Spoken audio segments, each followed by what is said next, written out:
Good evening. Basic Education Minister Angie Motshekga has called on parents and NGOs to work with educators to help deal with the rising number of school pupil deaths. She was speaking during her visit to Eqinisweni Secondary School in Ivory Park, north of Johannesburg, where 4 learners died allegedly by suicide within 2 weeks. The minister was accompanied by Gauteng Education MEC Machilwane. The 3 girls and a boy died between April 26 and May the 4th. Since the start of the year, at least 90 learners have lost their lives in Gauteng alone, and this has left parents deeply concerned. Authorities say psychosocial issues like depression, anxiety, peer pressure and cyberbullying are all contributing factors to the strain that learners grapple with daily, and this has led to some committing suicide or contemplating death. We already had reports about what would have been, what would have happened, that these young people, all 4 took their lives for about the same reason, unplanned and unintended pregnancies. That's what is at the heart of the problem. So we discussed with the principal and SMTs to say it's very urgent that we begin to deal with, or we continue to deal with, our psycho-social challenges. I live in this area and I know most of the social challenges in this area. And this area has an advantage of a very strong community through its leadership. It's one of the strongest communities that I know that has coherence. And I think what we need to do is to, as a community, say, what is it that we do to support our children, support our schools, but to also work with our children. There are a number of NGOs in the area, your municipality, your provincial, and I know also for a fact the police here, there's an adopted school in the area, and it works very well. So it's to pull together all those resources with the NGO community here to say, how do we support our children on matters such as this, because these are societal issues and not only educational. They're educational because we have to educate our kids about comprehensive sexuality and all sorts of important things, social matters, but we also have to amplify it in communities where they live so that it's a wall-to-wall support. They've told us that they are traumatized, and which is correct, so we have to tell them that really it's not the end. But also I think it pushes us to look at different ways, because if it's a problem and it's recurring, it needs a solution. So we will look into different strategies and advice. But as the minister said, we've got good partners who are always here when we need them. We've got the Matlasedi Foundation as well has come through. They've really been helping in our schools, especially when we have such incidences of suicide, learner suicide, minister. Well, SADC has also been consistent across. They're working very closely with our psychosocial unit in the province. But key to the program is prevention. That's what we want. We want prevention. We don't want a child to pass on, then we come, We need to prevent our children from actually committing this really, really heinous deed. Joining us now is the Executive Director of the National Professional Teachers Organization of South Africa, Basil Manuel, and he joins us now via our video link. Mr. Manuel, thank you so much for your time this evening here in SABC News. Quite concerning what has come out of Ivory Park and a number of other schools in Gauteng. Let's firstly get your reaction to the increase there that we are seeing in Gauteng schools when it comes to suicide. Good evening, and thank you for having me. I think the first thing to highlight is how tragic this is. That a child is so desperate, somebody with such a future ahead of them becomes so desperate that they commit suicide. But of course, we have to understand that the children today are under far, far different mental pressures than ever before. And many of them have had no assistance in dealing with this huge pressure brought to bear on them, whether it be because of social media, whether it be because of societal issues, it doesn't matter.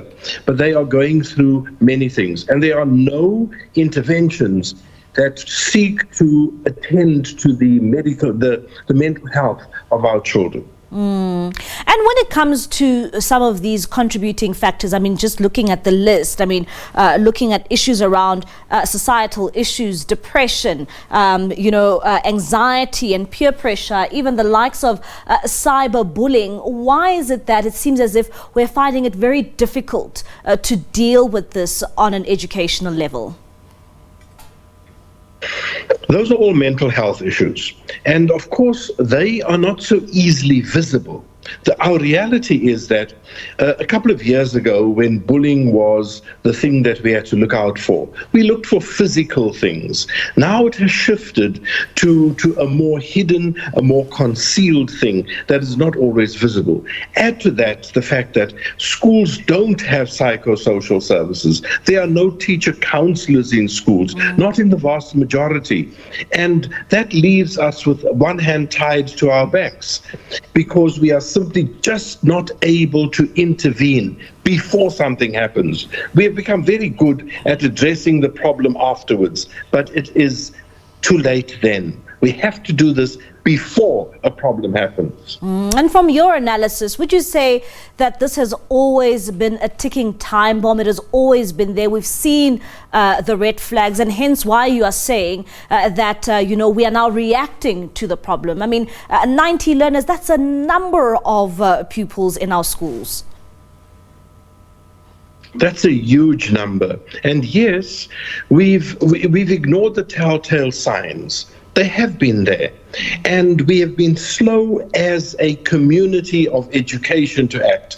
It's not about the department alone. It's not about communities alone. It's about the teacher unions, the education department, the community, the policing, and everybody. We haven't seen how we should intervene. And of course, for NAPTOSA, the first step is, how do we deal with mental health? Don't we need an early warning system? And then, of course, bring the parents in. We have to bring the community in as well. It's a triumvirate between the three parts: the school, your children, your community. And if we don't have them all together, we are not going to solve, we're not going to listen to the problems and hear the problems. And it's exacerbated by the silence of social media. And Mr. Manuel, I mean, you speak about having, therapists and psychologists or social workers on school sites. And I remember back in the day when I was in school, and I mean, I attended government schools, both primary and high school. These were services offered to us in schools. And, one would say, why did we get rid of those very important factors that contributed to building learners, and, where learners found a safe space to go and speak to someone at the school? Our reality is one of need, and what is the most important at a moment in time. When we try to bring every child into school, ensure that children are all accessing education, the pressures, financial pressures on government, on provincial departments, etc., was so great that in fact we focused on teachers and forgot that these other things are important. Now, to get them back is also such a big problem. We've been pressurizing, and of course, with all the problems around money at the moment, it's a bigger and bigger task. So we are relying on community services, NGOs, to help us there. But that is not the final solution. It must be that schools can access a guidance counselor at school. What would you say is also needed, to help teachers deal with this a bit more better? And, we know that there are subjects like life orientation, for instance, where it actually opens this up so that learners are able to speak to teachers, but what more support can be given to educators to help them deal with these problems and identify them early? I think one of the first steps we need to take is to take teachers, and more teachers, at least 1 or 2 in every school, and train them. They won't become psychologists overnight, but we've got to train them in the basics, where they can be our leaders in looking out for those early warning systems. And there are many NGOs that are standing ready to help us. We've put this idea forward, and we're going to champion this idea. We want to see that more people get basic training for the intervention in those mental health warning signs that the untrained eye doesn't see. And if we get that right, we are halfway through the battle. And then, of course, it's the trust issue. Our young people don't trust the older people, because they have become this silent group with their phones or their tablets, etc. And we've got to re-engage with children to get the trust. If the child doesn't talk, we miss the signs again. And one would also say, I mean, teachers also can't do this alone, even though you take them through the rigorous training in terms of how to deal with mental health issues for learners. Are parents willing to come on board? Are they showing interest to also try and help their children and educators? In my experience, there are thousands of parents who are there to help, who are there to champion and stand with teachers. But there are thousands more who are not. And that is the problem. You find the parent there when there's a crisis, but we need them in good and bad times to join those many willing parents who are out there already helping teachers, helping schools, and standing by school communities. But we need every parent to play their role. All right, Mr. Manuel, thank you so much for your time this evening here on SABC News and your contributions. That is Basil Manuel. He is the Executive Director for the National Professional Teachers Organization of South Africa.